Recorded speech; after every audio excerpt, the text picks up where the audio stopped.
Hello दोस्तों, बहुत बहुत स्वागत है आप सभी का मेरे यूट्यूब चैनल हिंदी साहित्य क्लासेस में।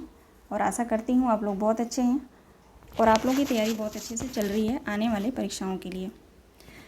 तो आज का प्रैक्टिस सेट हमारा 6 है। जो कंटेंट मैंने आप लोगों को पढ़ाया था रासो साहित्य क्लास 6 का, उसी से संबंधित जो है इस प्रैक्टिस सेट में मैंने क्वेश्चन लिए हैं। रासो साहित्य से महत्वपूर्ण क्वेश्चन है सारे। कुछ क्वेश्चन आसान भी हैं, कठिन भी हैं, और उससे भी कठिन अगर बनते हैं तो वो भी हैं। कुछ क्वेश्चन जो है मैंने खुद बनाए हैं और जो है 10-15 क्वेश्चन जो है मैंने अदर बुक से भी लिया है।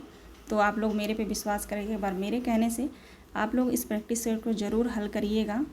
जो क्वेश्चन आप लोग को नहीं मालूम होगा वो आप लोग नोट कर लेंगे, जो मालूम होगा उसको आप लोग रिवीजन कर लेंगे। और जहाँ तक मैं ऐसा करती हूँ कि अगर रासो साहित्य से कोई क्वेश्चन आता है तो आपका गलत नहीं होगा। आप लोग जब क्वेश्चन को हल करेंगे तो आपको खुद ही पता चलेगा, ठीक है।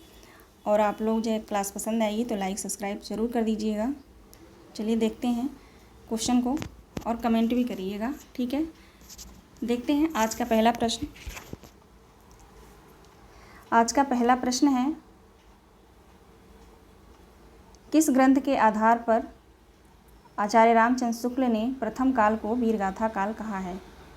किस ग्रंथ के आधार पर शुक्ल जी ने प्रथम काल को यानी आदिकाल को वीरगाथा काल कहा है? तो राइट आंसर हमारा रासो साहित्य, रासो ग्रंथ हो जाएगा। अगला प्रश्न है, रासो साहित्य में किस शैली का प्रयोग हुआ है? रासो साहित्य में किस शैली का प्रयोग हुआ है? चरित शैली, अपभ्रंश, डिंगल पिंगल या इनमें से कोई नहीं? तो हमारा राइट आंसर होगा डिंगल और पिंगल। रासो साहित्य में डिंगल और पिंगल शैली का प्रयोग हुआ है।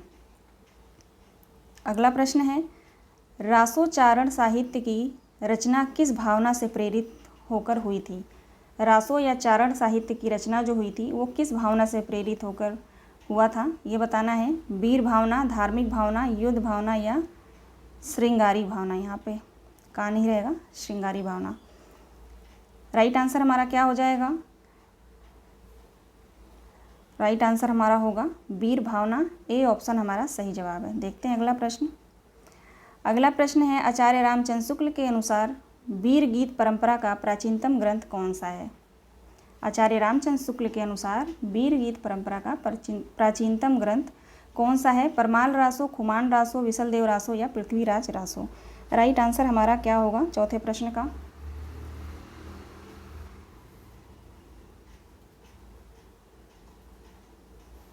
राइट आंसर हो जाएगा विशलदेव रासो।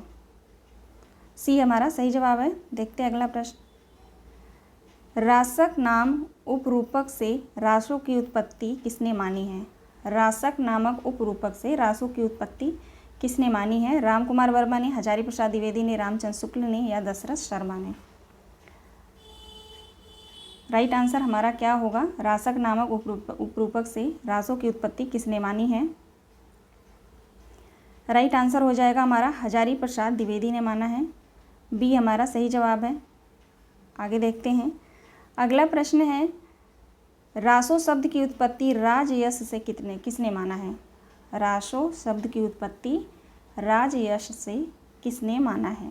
ये सारे क्वेश्चन रासो साहित्य से जो है आपको याद होने चाहिए कि रासो शब्द की उत्पत्ति किस विद्वान ने किस शब्द से माना है, ये सारे आपको याद होने चाहिए। राइट आंसर हमारा क्या होगा छठे क्वेश्चन का? सही जवाब है हरप्रसाद शास्त्री। हरप्रसाद शास्त्री ने रासो शब्द की उत्पत्ति राजयश से माना है। आगे चलते हैं। अगला प्रश्न है, किसने रासो शब्द की उत्पत्ति रासक या राशक शब्द से नहीं माना है? क्वेश्चन है, किसने रासो शब्द की उत्पत्ति रासक शब्द से नहीं माना है? राइट आंसर हमारा क्या हो जाएगा? देखिए इस क्वेश्चन को मैंने इसमें इसलिए 5 ऑप्शन देना चाहिए था मुझे। ये जो चारों ऑप्शन हैं, गणपत चंद्र गुप्त, माता प्रसाद गुप्त, दशरथ शर्मा या नरोत्तम स्वामी, इन चारों लोगों ने रासो शब्द की उत्पत्ति जो है राशक शब्द से माना है। राइट आंसर हमारा चारों होगा। इनमें से कोई जो पूछा गया है नहीं है, तो राइट आंसर हमारा चारों हो जाएगा। नहीं, इसमें से कोई भी नहीं है, ठीक है। इन चारों लोगों ने जो है रासो शब्द की उत्पत्ति रासक से माना है। इन चारों का नाम आप याद रखिएगा, या पहले अक्षर जो है इनका मागधन मागधन, ऐसे आप लोग इसको कनेक्ट कर लेंगे। मागधन, ये आप लोग याद रखेंगे। मागधन, माग से हो जाएगा, माँ से हो जाएगा माता प्रसाद गुप्त, ग से गणपत चंद्र गुप्त, द से दशरथ शर्मा, न से नरोत्तम स्वामी। इन चारों लोगों ने रासक शब्द, जो रासो शब्द की उत्पत्ति है, रासक से माना है। ठीक है, ऐसे आप लोग को याद रहेगा तो आएगा क्वेश्चन, तो कन्फ्यूजन नहीं होगा, इसलिए मैंने इन चारों नामों को यहाँ पे रखा है। आगे बढ़ते हैं। आचार्य रामचंद्र शुक्ल ने रासो शब्द की उत्पत्ति किस शब्द से माना है? आचार्य रामचंद्र शुक्ल ने रासो शब्द की उत्पत्ति किससे माना है? रसायन, रास या रासो, रहस्य, रासक या राउस। तो राइट आंसर हमारा हो जाएगा ऑप्शन ए, रसायन शब्द से माना है। रसायन भी है और रास या रासो, इन तीनों को आप लोग याद रखेंगे। अगला प्रश्न है, दलपत विजय किसकी रचना है? दलपत विजय किसकी रचना है? दलपत विजय खुमान रासो, दलपत विजय खुमान रासो, ऐसे आप लोग बोला करिए, दलपत विजय खुमान रासो। राइट आंसर हमारा बी हो जाएगा, खुमान रासो जो है हमारा राइट आंसर है। आगे देखते हैं, खुमान रासो में कुल कितने छंद हैं? खुमान रासो में कुल कितने छंद हैं? 5000, 2000, 4000 या 7000? खुमान रासो में कुल कितने छंद हैं? राइट आंसर हो जाएगा हमारा 5000 छंद हैं। खुमान रासो में जो है 5000 छंद हैं। अगला प्रश्न है, खुमान रासो में किसके युद्ध का वर्णन है? खुमान रासो जो ग्रंथ है उसमें किसके युद्ध का वर्णन किया गया है? राइट आंसर हमारा क्या हो जाएगा? राइट आंसर होगा चित्तौड़ नरेश कुमार द्वितीय। किसके युद्ध का वर्णन है खुमान रासो में? तो याद रखिएगा, चित्तौड़ नरेश कुमार द्वितीय का। आगे बढ़ते हैं। अगला प्रश्न है, दलपत विजय खुमान रासो की प्रामाणिकता हस्तलिखित पूना संग्रहालय में संरक्षित है। यह कथन सत्य है, असत्य है, आंशिक सत्य है या आंशिक असत्य है? दलपत विजय खुमान रासो जो ग्रंथ है दलपत विजय का, इसकी प्रामाणिकता जो है हस्तलिखित पूना संग्रहालय में संरक्षित है। यह कथन जो है बिल्कुल सत्य है। राइट आंसर बी हो जाएगा। आगे बढ़ते हैं।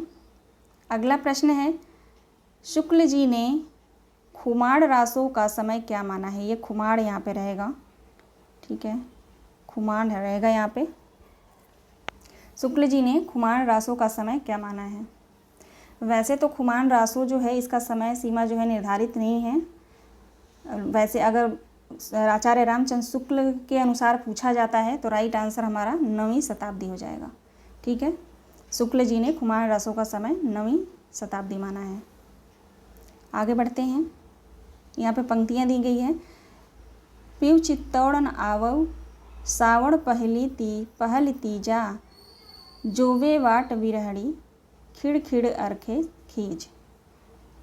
ये पंक्ति जो है किसकी है? आदिकालीन कवि की पंक्तियाँ, सॉरी यहाँ पे ऐसे दिया गया, ये पंक्ति किसकी है ये बताना है। राइट आंसर होगा दलपत विजय की पंक्तियाँ हैं ये। दलपत विजय खुमान रासो से लिया गया है, दलपत विजय की पंक्ति है। अगला प्रश्न है, खुमान रासो की भाषा क्या है? खुमान रासो की भाषा क्या है? गढ़वाली, पहाड़ी हिंदी, राजस्थानी या कुमायूनी? राइट आंसर होगा ऑप्शन सी, राजस्थानी हिंदी। अगला प्रश्न देखते हैं, विसल देव रासो किसकी रचना है? विसल देव रासो किसकी रचना है? नरपतिनाल विसल देव रासो, है ना, यही होगा, नरपतिनाल विसल देव रासो। राइट आंसर हमारा ए हो जाएगा। अगला प्रश्न है, विसल देव रासो की रचना कब हुई? विसल देव रासो जो ग्रंथ है उसकी रचना कब हुई? 1211, 1212, 1213 या यहाँ पे 12 रहेगा, 1221। राइट आंसर हमारा हो जाएगा ऑप्शन बी, 1212 माना गया है। आगे देखते हैं, विसल देव किसके पुत्र थे? विसल देव जो है किसके पुत्र थे जिनकी रचना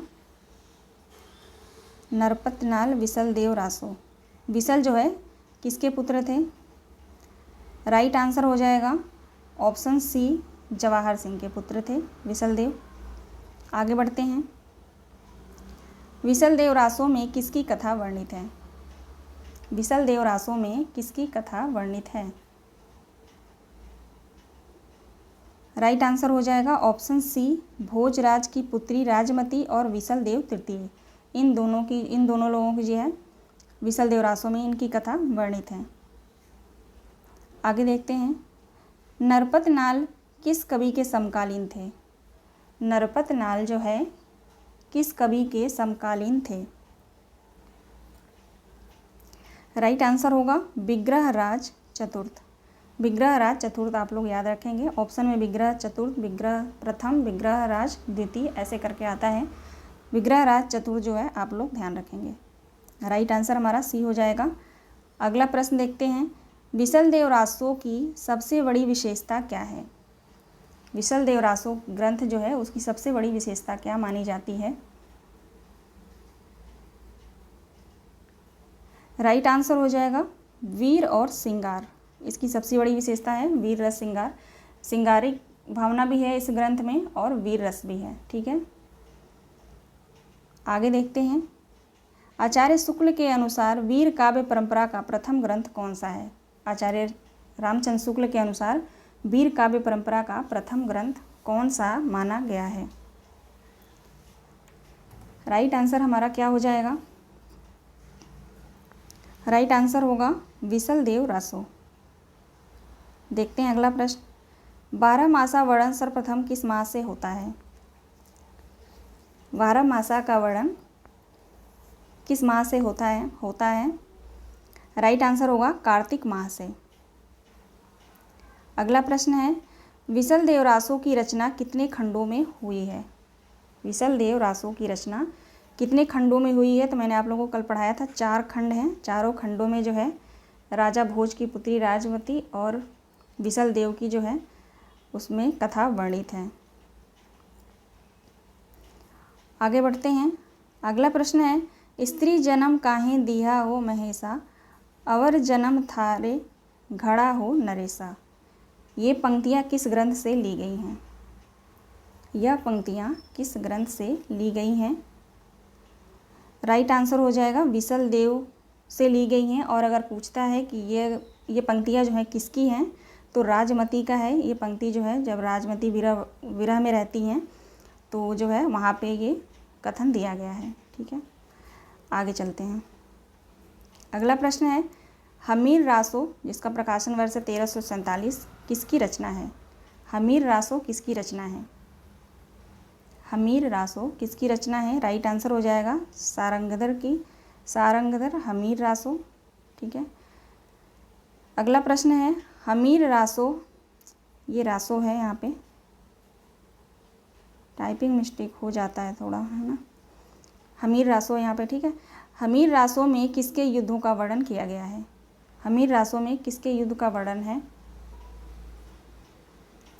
राइट आंसर हो जाएगा हमीर एवं अलाउद्दीन खिलजी। हमीर रासो ग्रंथ में हमीर एवं अलाउद्दीन खिलजी के युद्धों का वर्णन किया गया है।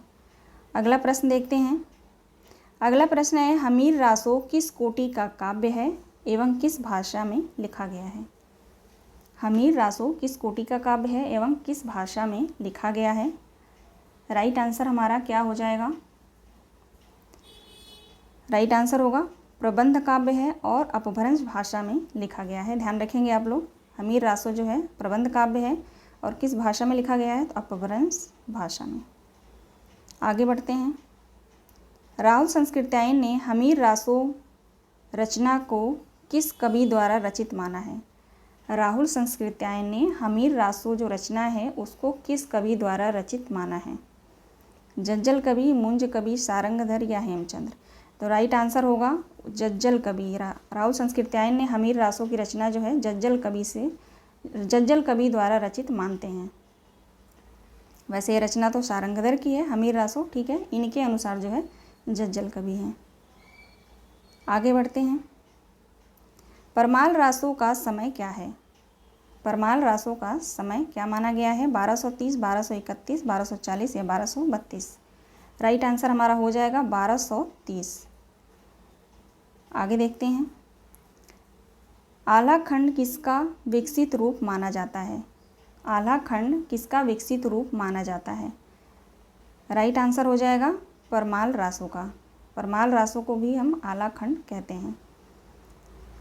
अगला प्रश्न है, जगनिक कवि किस राजा के आश्रय में रहते थे? जगनिक जो कवि थे वो किस राजा के आश्रय में रहते थे? परमरदेव, जय सिंह, भोजराज या इनमें से कोई नहीं। तो जगनिक कवि जो थे वो परमरदेव के आश्रय में रहते थे। ठीक है, राइट आंसर हमारा ए हो जाएगा। आगे बढ़ते हैं, आला खंड का विशेष चलन उत्तर प्रदेश के किन जिलों में है? आला खंड का विशेष चलन उत्तर प्रदेश के किस जिले में है? राइट आंसर हमारा क्या हो जाएगा? राइट आंसर होगा बुंदेलखंड एवं महोबा। ये महोबा होगा यहाँ पे। ठीक है, महोबा, महोना लिखा है, महोबा, बुंदेलखंड एवं महोबा। आगे देखते हैं, परमाल रासों का सर्वप्रथम प्रकाशन आला खंड नाम से किसने करवाया? परमाल रासों का सर्वप्रथम प्रकाशन आला खंड नाम से किसने करवाया?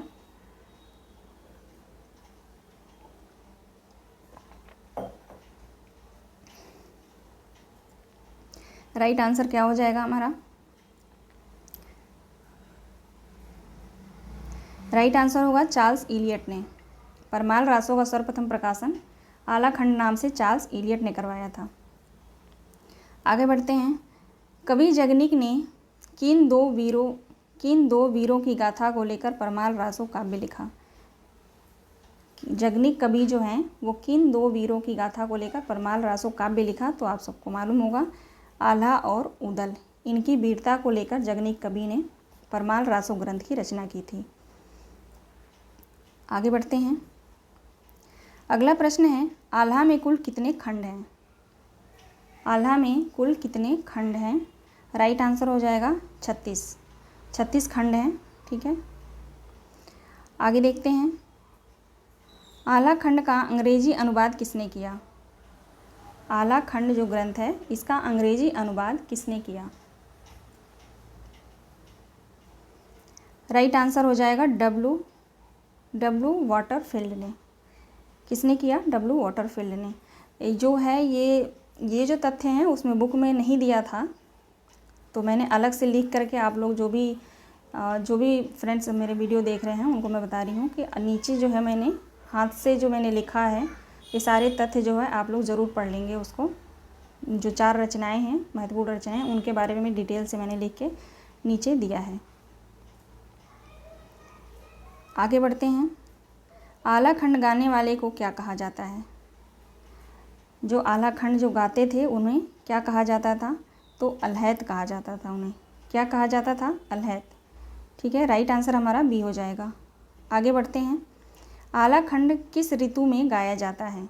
आप सबको पता होगा आला खंड किस ऋतु में गाया जाता है? तो वर्षा ऋतु में गाया जाता है।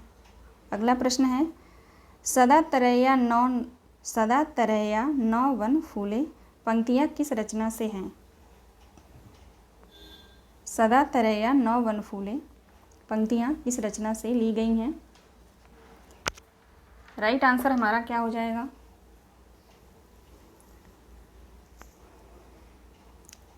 ये जो पंक्तियाँ हैं परमाल रासों से ली गई हैं। राइट आंसर हमारा सी होगा। आगे बढ़ते हैं, जो परिजैटे खटिया पर तो कौआ गिद्ध न खइए मांस। जो परिजयी हैं खटिया पर तो कौआ गिद्ध न खइए मांस। उक्त पंक्तियाँ किस रचना से ली गई हैं? ये जो पंक्तियाँ हैं किस रचना से ली गई हैं? राइट आंसर हो जाएगा परमाल रासों से ली गई हैं ये पंक्तियाँ। आगे देखते हैं, अब आते हैं विजयपाल रासों पे। विजयपाल रासों किसकी रचना है? विजयपाल रासों किसकी रचना है? ये 2 नाम मिलते जुलते हैं, नरपतिनाल विसल देव रासो। ठीक है, और नल सिंह विजयपाल रासो। आप लोग ध्यान रखेंगे, नरपति नाल विशलदेव रासो, नल सिंह विजयपाल रासो। राइट आंसर हमारा हो जाएगा नल सिंह। अगला प्रश्न है, विजयपाल रासो किस भाषा का काव्य है? विजयपाल रासो किस भाषा का काव्य है? अपभ्रंश, प्राकृत, संस्कृत या पाली? राइट आंसर हमारा क्या हो जाएगा? विजयपाल रासो किस भाषा का काव्य है?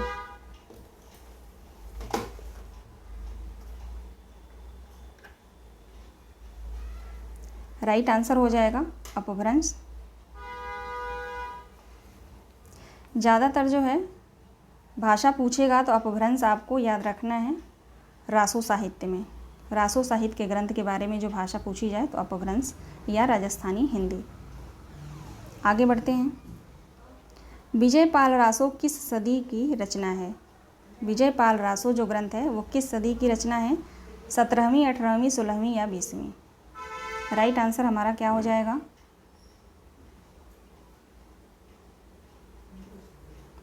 राइट आंसर होगा 16वीं सदी। अगला प्रश्न देखते हैं। पृथ्वीराज रासो किस कवि की रचना है? पृथ्वीराज रासो किस कवि की रचना है? आप सभी को पता है, आसान क्वेश्चन है, चंद बरदाई की रचना है पृथ्वीराज रासो।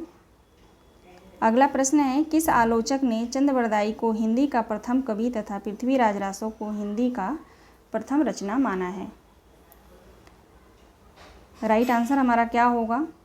46 क्वेश्चन का राइट आंसर हमारा आचार्य रामचंद्र शुक्ल हो जाएगा। ये कथन जो है आचार्य रामचंद्र शुक्ल का है।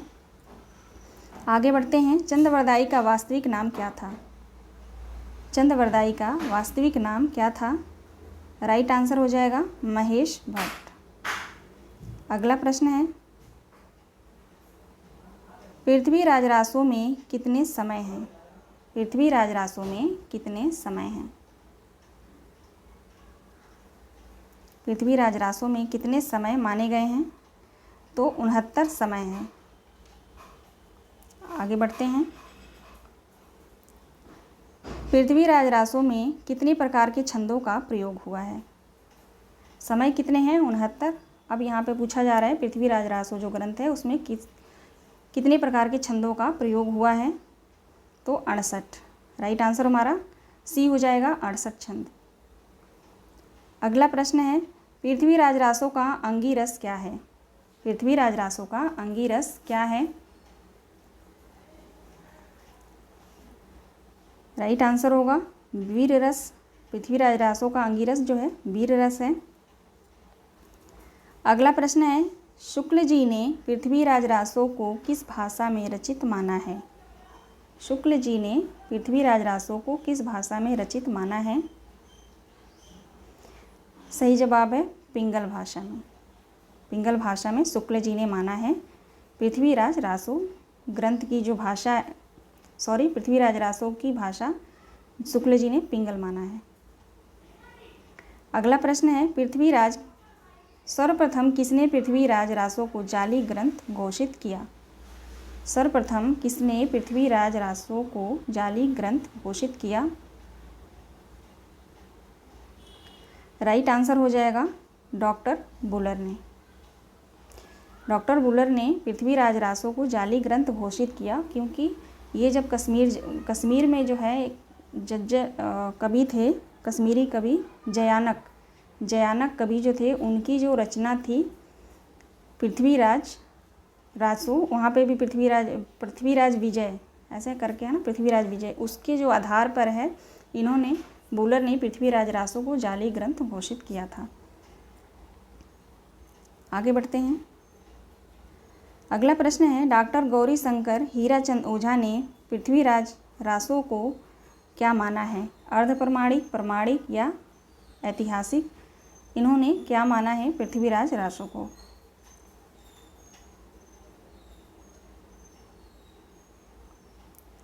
राइट आंसर हो जाएगा अप्रमाणिक। डॉक्टर गौरी शंकर हीराचंद ओझा ने पृथ्वीराज रासो को अप्रमाणिक माना है। प्रमाणिक, अप्रमाणिक, अर्धप्रमाणिक ये सभी को आप लोग याद रखेंगे, यहाँ से क्वेश्चन पक्का आता ही आता है। पृथ्वीराज रासो के कितने संस्करण हैं? पृथ्वीराज रासो के कितने संस्करण हैं? राइट आंसर हो जाएगा 4 संस्करण। चारों संस्करण जो है मैंने क्वेश्चन आगे लिया है, लेकिन इसके बारे में थोड़ा आप जान लीजिए। पृथ्वीराज रासो के जो है 4 संस्करण माने गए हैं। काशी नागरी प्रचारणी द्वारा जो है प्रकाशित किया गया था चारों संस्करण को। पहले का नाम है बृहत्तर रूपांतरण, दूसरे का मध्यम रूपांतरण, तीसरे का लघु रूपांतरण, चौथे का है लघुत्तम रूपांतरण। अब इसके अंतर्गत जो है छंद दिए गए हैं, जो आगे क्वेश्चन में आप लोग चलिए क्वेश्चन में देखते हैं। ठीक है, अगला प्रश्न है, पृथ्वीराज रासो का सबसे बड़ा संस्करण कौन माना गया है? पृथ्वीराज रासो का सबसे बड़ा संस्करण किसे माना गया है? प्रथम, द्वितीय, तृतीय, चतुर्थ को। तो राइट आंसर हो जाएगा प्रथम संस्करण को सबसे बड़ा संस्करण माना गया है, क्योंकि इसमें 16,306 जो हैं छंद हैं और जो 69 सर्गों में या समयों में विभक्त हैं, इसलिए इसको सबसे बड़ा संस्करण माना गया है। आगे देखते हैं, श्याम सुंदर दास ने पृथ्वीराज रासो के किस संस्करण को नागरी प्रचारणी सभा काशी से प्रकाशित करवाया था? श्याम सुंदर दास ने पृथ्वीराज रासो के किस संस्करण को नागरी प्रचारणी सभा काशी द्वारा प्रकाशित करवाया था? द्वितीय, तृतीय, चतुर्थ या प्रथम संस्करण को? राइट आंसर हमारा क्या हो जाएगा?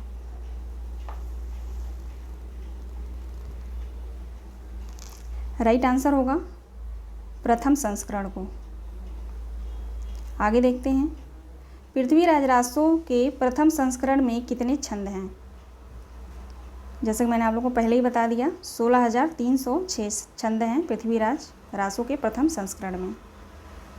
आगे देखते हैं, पृथ्वीराज रासो के दूसरे संस्करण में कितने छंद हैं? अब इसका जो दूसरा संस्करण है उसमें कितने छंद हैं? दूसरे संस्करण का नाम पूछता है तो मध्यम रूपांतरण बोले जाएगा इसको। ठीक है, इसमें जो है 7,000 छंद हैं, 7,000 छंद हैं। अगर इसका जो छंद जो है 7,000 है और संख्या पूछी जाए तो 19 है। ठीक है, सॉरी 19 नहीं है, इसमें नहीं है संख्या, तीसरे वाले में है। ठीक है, चलिए आगे क्वेश्चन में होगा, सभी क्वेश्चन को मैंने लिया है। पृथ्वीराज रासो के दूसरे संस्करण की प्रतियां कहाँ सुरक्षित हैं? पृथ्वीराज रासो की दूसरे संस्करण की प्रतियां जो हैं कहाँ सुरक्षित हैं? राइट आंसर हो जाएगा अहोबर एवं बीकानेर में। अगला प्रश्न है, पृथ्वीराज रासो के तीसरे संस्करण में कितने छंद हैं? 3,600, 7,000, 3,500 या 1,300? पृथ्वीराज रासो के तीसरे संस्करण में कितने छंद हैं? राइट आंसर हो जाएगा 3,500। तीसरे संस्करण में कितने छंद हैं? तो 3,500। आप लोग ध्यान रखेंगे, पहले संस्करण में कितने हैं? 16,306। दूसरे में कितने हैं?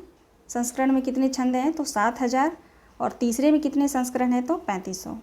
आगे देखते हैं, पृथ्वीराज रासो के तीसरे संस्करण में कितने समय हैं? ध्यान रखेंगे क्वेश्चन का, पृथ्वीराज रासो के तीसरे संस्करण में कितने समय माने गए हैं? छंद कितने हैं? तो 3,500। अब जो है समय पूछ रहा है तो 19 समय है इसमें। ठीक है, पृथ्वीराज रासो के तीसरे संस्करण में 19 समय है। राइट आंसर हमारा ये हो जाएगा। अगला प्रश्न है, दशरथ शर्मा के किस संस्करण को मूल रासो मानते हैं? दशरथ शर्मा किस संस्करण को जो है मूल रासो ग्रंथ मानते हैं? चौथे को, पहले को, दूसरे को या तीसरे को? हमारा राइट आंसर हो जाएगा चौथा संस्करण जो है ना, इसको दशरथ शर्मा जो है मूल प्रति मानते हैं। आगे बढ़ते हैं, अगला प्रश्न है, पृथ्वीराज रासो के चौथे संस्करण में कितने छंद हैं? पृथ्वीराज रासो के चौथे संस्करण में कितने छंद हैं? तो 1,300 छंद हैं। और इसी को जो है चौथे संस्करण को दशरथ शर्मा ने मूल प्रति माना है। आगे बढ़ते हैं, पृथ्वीराज रासो का सर्वप्रथम प्रकाशन किसने करवाया था? पृथ्वीराज रासो का सर्वप्रथम प्रकाशन किसने करवाया था?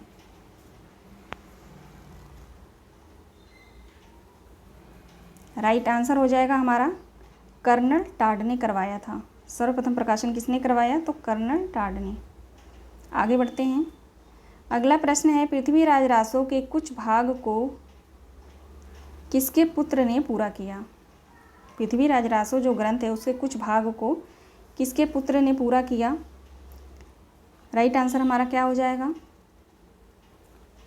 राइट आंसर हो जाएगा चंद्रबरदाई के पुत्र। अगला प्रश्न है, पुस्तक जल्हड़ हथ दई चल गज्जल नृपकाज, उपयुक्त पंक्ति में जल्हड़ कौन है? इसमें पंक्ति में जो है जल्हड़ कौन है ये पूछा जा रहा है। तो राइट आंसर हो जाएगा जल्हड़ जो है चंद्रबरदाई के पुत्र थे, जिन्होंने पृथ्वीराज रासो को पूरा किया था। अब यहाँ पे देखते हैं निम्नलिखित प्रश्नों में कब पृथ्वीराज रासो को प्रमाणिक एवं अप्रमाणिक मानने वाले विद्वानों के संदर्भ में सही विकल्प का चयन करना है। देखते हैं प्रश्न। अगला प्रश्न है, पृथ्वीराज रासो को प्रमाणिक नहीं मानते, इनमें से कौन आचार्य हैं जो पृथ्वीराज रासो को प्रमाणिक नहीं मानते हैं? सॉरी, आचार्य बोला मैंने, कवि। राइट आंसर हमारा क्या हो जाएगा?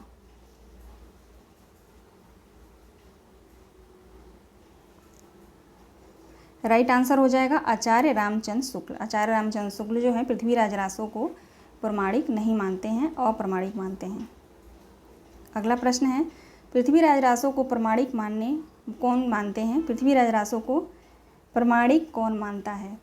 गौरी शंकर, हीराचंद, कर्नल टाड, कविराज श्यामल या Buhler?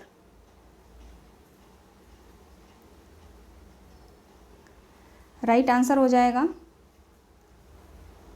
Colonel Tod. Colonel Tod जो हैं पृथ्वीराज रासो को प्रमाणिक मानते हैं, बाकी ये तीन जो हैं ये नहीं मानते। अगला देखते हैं, इनमें से असंगत चुनना है पृथ्वीराज रासो के संदर्भ में। आचार्य रामचंद्र शुक्ल ने क्या माना है? प्रमाणिक।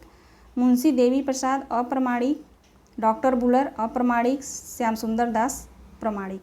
राइट आंसर इसमें से क्या हो जाएगा? गलत बताना है इसमें से। तो आप सभी देख रहे होंगे आचार्य रामचंद्र शुक्ल का जो है ये गलत है, इन्होंने प्रमाणिक नहीं माना।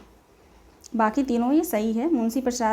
मुंशी देवी प्रसाद ने अप्रमाणिक माना है, बुलर ने अप्रमाणिक और डॉक्टर श्याम सुंदर दास ने प्रमाणिक माना है और मिश्र बंधु ने भी प्रमाणिक माना है। आगे बढ़ते हैं, श्री राधा कृष्ण दास ने पृथ्वीराज रासो को क्या माना है? प्रमाणिक माना है, अप्रमाणिक, जाली या ऐतिहासिक ग्रंथ माना है? श्री राधा कृष्ण दास ने जो है पृथ्वीराज रासो को प्रमाणिक माना है। आगे बढ़ते हैं, निम्नलिखित में से असंगत युग्म छांटना है पृथ्वीराज रासो की प्रमाणिकता के संदर्भ में।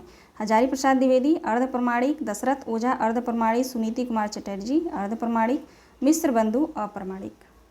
राइट आंसर इसमें से असंगत इसमें से कौन सा है? तो हमारा असंगत जो है मिश्र बंधु हो जाएगा, क्योंकि मिश्र बंधु ने पृथ्वीराज रासो को प्रमाणिक माना है, ना कि अप्रमाणिक। ठीक है, राइट आंसर हमारा डी हो जाएगा। देखते हैं अगला प्रश्न। मनव कला ससिभान कला 1600 बन्नी, बाल वैस ससित समीप अटित रस वन्नी। उपर्युक्त पंक्तियाँ किस रचना से ली गई हैं? यह पंक्तियाँ जो हैं किस रचना से ली गई हैं?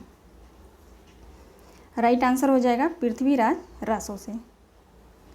आगे बढ़ते हैं, नरोत्तम स्वामी ने पृथ्वीराज रासो को किस प्रकार का काव्य माना है? नरोत्तम स्वामी ने पृथ्वीराज रासो ग्रंथ को किस प्रकार का काव्य माना है? मुक्तक माना है, महाकाव्य माना है, प्रबंध माना है या चंपू काव्य माना है? तो राइट आंसर हमारा हो जाएगा यहाँ पे मुक्तक काव्य माना है नरोत्तम स्वामी ने। अगला प्रश्न है, पृथ्वीराज रासो को जाली सिद्ध करने का समय क्या है? किस वर्ष में जो है पृथ्वीराज रासो को जाली सिद्ध किया गया था? तो राइट आंसर हो जाएगा 1875 ईस्वी में। अगला प्रश्न है, पृथ्वीराज रासो के शेष भाग चंद्रबरदाई के पुत्र जल्हड़ ने पूर्ण किए। जल्हड़ ने रासो के कितने समय को पूर्ण किया था? क्वेश्चन को ध्यान से पढ़िएगा। पृथ्वीराज रासो ग्रंथ है जो है उसके शेष भाग को चंद्रबरदाई के पुत्र जल्हड़ ने पूरा किया। जल्हड़, अब जो पूछा जा रहा है जल्हड़ ने पृथ्वीराज रासो के कितने समय को पूरा किया इन्होंने? तो राइट आंसर हो जाएगा 10 समय को। कितने समय माने गए हैं? 69 समय माने गए हैं ना पृथ्वीराज रासो में, तो उसके 10 जो समय थे उसको जो है जल्हड़ ने पूरा किया। आगे बढ़ते हैं, कन्नौज समय, पद्मावती समय, महोबा समय, कयामस वध जो समय है किस रचना के सर्ग हैं? ये सारे जो हैं किस रचना के सर्ग हैं? तो पृथ्वीराज रासो के हैं। राइट आंसर पृथ्वीराज रासो हो जाएगा। आप लोग ध्यान रखिएगा, समय के बारे में अगर पूछता है तो 20वां जो समय है उसको पद्मावत कहते हैं। 27वां सर्ग जो है उसको रेवा तट कहते हैं। 57वां सर्ग जो है 57 जो सर्ग है उसको कैमास वध कहते हैं। और जो 65वां सर्ग है, समय सर्ग है, उसको विवाह का समय कहा जाता है। ठीक है, ये आप लोग ध्यान रखिएगा इसका। अगला प्रश्न है, डॉक्टर बच्चन सिंह ने किस ग्रंथ को राजनीतिक महाकाव्य माना है? डॉक्टर बच्चन सिंह ने किस ग्रंथ को राजनीतिक महाकाव्य माना है? पृथ्वीराज रासो, हमीर रासो, रणमल छंद या परमाल रासो? इसका भी राइट आंसर हो जाएगा पृथ्वीराज रासो। डॉक्टर बच्चन सिंह ने पृथ्वीराज रासो को राजनीतिक महाकाव्य माना है। अगला प्रश्न है, चंद्रबरदाई को छप्पय का सम्राट किसने कहा? चंद्रबरदाई को छप्पय का सम्राट किसने कहा? राइट आंसर हमारा क्या हो जाएगा?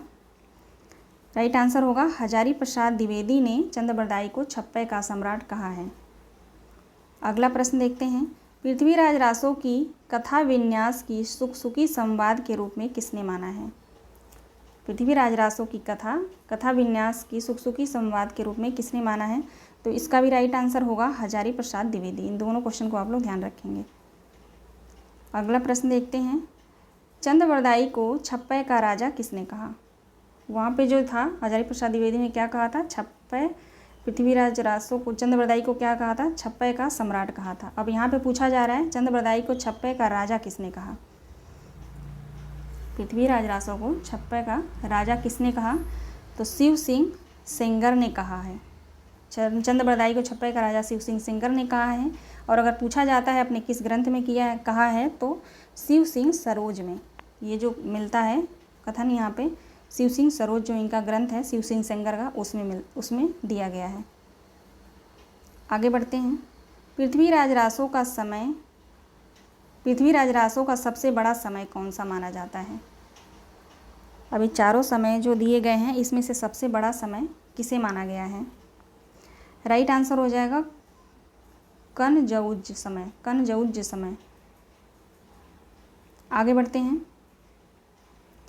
पृथ्वीराज रासो ने कौन सा नगर बसाया था? पृथ्वीराज रासो कौन सा नगर बसाए थे? तो नागौर जो है नगर बसाया था इन्होंने। और ये जो है पृथ्वीराज रासो ने, अगर क्वेश्चन आता है कि पृथ्वीराज रासो ने